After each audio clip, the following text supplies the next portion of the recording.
പഴംപൊരി ഉണ്ടാക്കാൻ അറിയാത്ത ഒരു മലയാളി കാണാൻ തന്നെ വഴിയില്ല. എന്നാലും ഞങ്ങൾ എങ്ങനെയാണ് പഴംപൊരി ഉണ്ടാക്കുന്നതെന്ന് നിങ്ങളെ കൂടി ഒന്ന് കാണിച്ചു തരാം.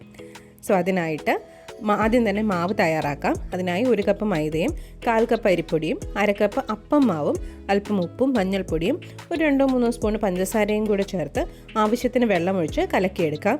ഒരു പിഞ്ച് ഓഫ് ബേക്കിംഗ് സോഡ കൂടെ ചേർത്ത് കൊടുത്ത് ഇളക്കാം. മാവ് ഒരുപാട് കട്ടിയും തീരെ കട്ടിയില്ലാതെയും ആവരുത്. പഴം ഒന്ന് കോട്ട് ചെയ്തെടുക്കാൻ പാകത്തിന് ലൂസായിരിക്കണം മാവ്. ഇനി നല്ല മധുരമുള്ള പഴുത്ത എന്നാൽ ഒരുപാട് പഴുത്തു പോകാത്ത ഏത്തപ്പഴം നീളത്തിൽ അരിഞ്ഞു വെക്കാം. അതിനുശേഷം ഒരു ചീനച്ചട്ടിയിൽ എണ്ണയൊഴിച്ച് ചൂടാകുമ്പോൾ അരിഞ്ഞു വെച്ചിരിക്കുന്ന ഏത്തപ്പഴം കഷ്ണങ്ങൾ മാവിൽ മുക്കി എണ്ണയിലേക്ക് ഇട്ട് കൊടുത്ത് തിരിച്ചും മറിച്ചുമിട്ട് ഫ്രൈ ആക്കി എടുക്കാം. എത്ര ഈസിയാണല്ലേ പഴംപൊരി ഉണ്ടാക്കാനായിട്ട്. ഇതറിയാത്ത ആരെങ്കിലും ഉണ്ടോ?